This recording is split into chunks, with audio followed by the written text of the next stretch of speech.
Welcome, cellar dwellers, to the Matthew Street channel. I am your host, Matthew Street, and I really appreciate you being here live from the Matthew Street Cavern in my parents' basement. Thank you, folks.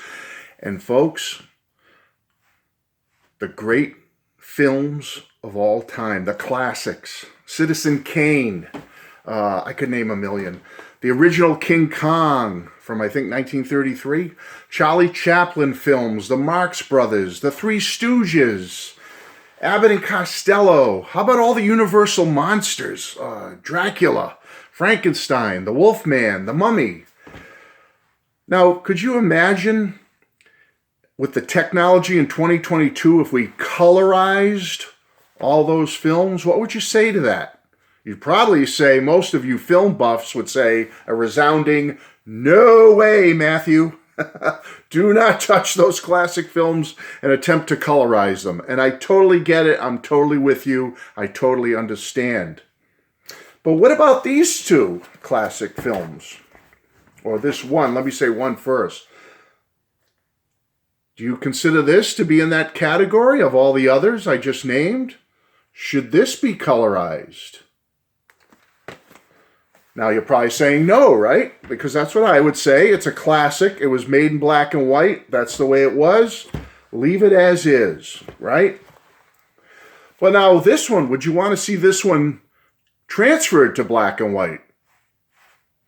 Probably absolutely not, right? It's too glorious in its full Technicolor splendor with all those exotic locales and just great film footage. You would never want to see this in black and white. You'd be like, ew, I don't want to see that in black and white. It's just too glorious in living color, right?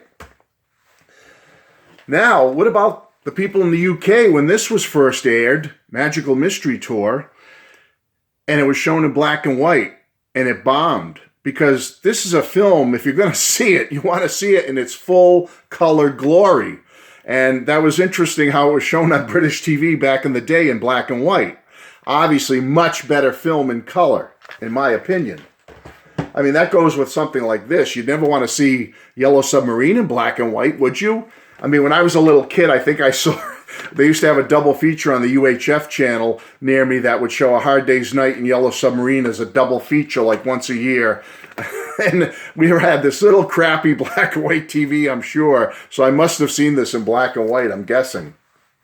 Folks, the reason I'm here is to talk about that is because it is controversial to take classics, I admit it, and try to colorize them. Just as you wouldn't want to see something beautifully shot in color put into black and white.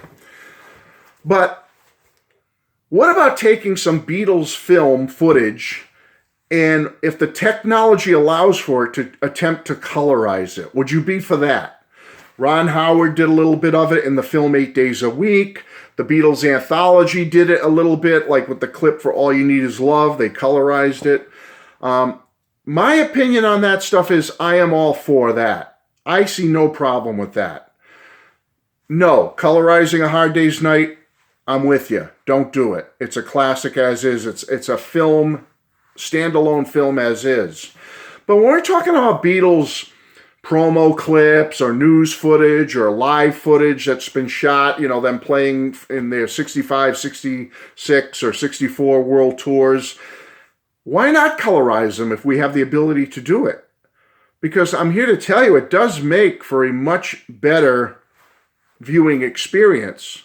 Now, I'm not here to say the colorization techniques are perfect nowadays. They've come a long way than where they were several decades ago, but they're still not perfected yet. There's still some problems with them. However, I am here today to talk about 3 brand new DVDs I just received where it's Beatles footage that has been colorized. And folks, I have to say, I'm enjoying them very, very much. Now, those of you that watch my channel, you remember about a year ago, I received my first 2 from this company. Now, I'm going to put the link to the company below. If you want to go check it out and see some of their stuff and what they're all about, I welcome you. Click on the link, go check it out, and you can get some of these yourself. A year ago, I got the Beatles Ed Sullivan Show in color. Okay, where all the Ed Sullivan shows were colorized. I'm not going to take this one out and show you everything on it because I showed it to you, like I said, about a year ago in the video. So this one I've had about a year. And the other one I got at that time was the Beatles Washington Coliseum concert in color, being colorized. Well, there's a Coliseum one. And there's, I'll try to tilt them a little bit so the glare, but very nice packages with an OB strip. Very beautiful packages. Now, let me say before I go on to my 3 brand new ones, are these things perfect when you look at them? No, no. It's not like watching the color in this, obviously. It's not the same thing. However, I will say the technology has come along enough that it does add to the viewing experience a little bit. It makes it a little better, a little brighter, a little more appealing to a viewer, especially a viewer like a younger viewer who has never seen some of this Beatle footage in its black and white state, to see the Ed Sullivan Show footage, to see the Washington Coliseum colorized. It does make that viewing experience much more enjoyable, in my opinion. Albeit, the color transfer is not perfect. There is still some bleeding of colors, and it's not perfection. It's nowhere near perfection, but as I said, it makes it a little better viewing experience, in my opinion. Now, the 3 brand new ones I just received are The Beatles in Color, Volume 1. Comes with an OB strip, okay, which comes off like that. Here's all the contents. Do not know if you're going to be able to read that, but basically you're getting a variety of different things on here. You're getting the some promo clips, TV show. It's one clip from Ed Sullivan Show, one clip, more promo clips. Thank you, Lucky Star. You're getting a lot of different early stuff in colorization. All right, quite a nice package with a very nice inside here. There is no like booklet or anything with it. You just see some more of the titles there, but I want to show you the CD's very nice with a custom label. So that's the first one I got. And I have to say, folks, I really enjoyed this first one. It has the Cavern Club, Some Other Guy clip colorized. And because the colorization isn't perfect, when you're talking some of these old black and white clips, which weren't in the best quality visually in the first place, the colorization doesn't look too off-putting because it looks like it's like old color footage that just has faded a little bit over the years or been a little bit roughed up over the years, but it does brighten the image quite a bit, I have to say. The second one I received is The Beatles in Color Volume 2, with a very nice cover, OB strip. Here's the back. Here's the material on it. Again, not sure how good you'll be able to read that, but I'll give you a little idea anyway. And let me open this up here, and it has a custom label again. And more of their titles. This one's very nice. You're getting stuff like, cover came off here. Fix that. Okay, you're getting, on this one, you're getting Drop In from Sweden. You're getting the Morecambe and Wise Show.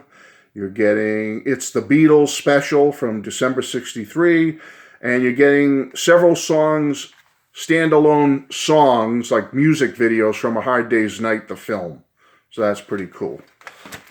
And the last one I got, which is my favorite thus far, is Four Garçons dans le Vent, live in Paris, 64 and 65 in color. And that's the third one I just received, OB strip. And basically you're getting, as you know, the 65 show, there were 2 different shows. One of them, I believe, was shot for TV in Paris, France at the time. The 64 is mostly like news clips and some footage from the 64 show in January of that year, 1964. But I tell you, I really enjoy this one. There's the front again. There's the back with all the stuff on it. There's a misprint on the 64 side. It says at such and such cinema on January 15th, 1965. That's a misprint. They should have said 64. But there's the titles. And a nice little personal CD label with the other titles from the company. And I have to tell you, this one's my favorite because that 65 Paris concert, if you've seen it before, folks, you'll know what a wonderful footage, black and white originally, but the footage of that and the Beatles playing is so outstanding. One of the best live performances of the Beatles, in my opinion. It's absolutely fantastic. The Beatles are on fire. They're playing great. They're singing great. And what's nice is the Parisian crowd has men, has women, or boys and girls, male, female, but they're a more respectful crowd. They don't just sit there and scream their heads off and you can't hear the music. They cheer, they yell, and jump up and down and dance, but you can hear what the Beatles are playing, and I'm sure the audience could as well. And hats off to them for that, because it makes for a much better performance. The Beatles can hear themselves better, so I think they're playing better, they're singing better, they're rocking out. A lot of stage mannerisms and movement. The crowd, they shoot cutaways back and forth to the crowd who are dancing, clapping, rocking out, doing some early head banging. Yes, check it out. They're doing some head banging on that show. And I have that show on audio everywhere. I've had DVDs of it and videos of it over the years. And it's great. It's great as is in its original black and white form. But to get it here colorized, it just brightens it up so much better. It just makes it more vivid, more intense, more, you just get into more what's happening. Now, like I said, is the colorization perfection like this? No, it's not. They're using the best technology they can to get the best colorized image they can.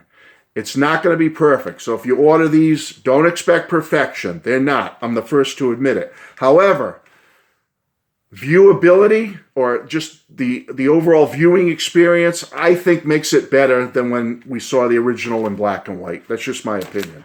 And I feel the same for these others as well.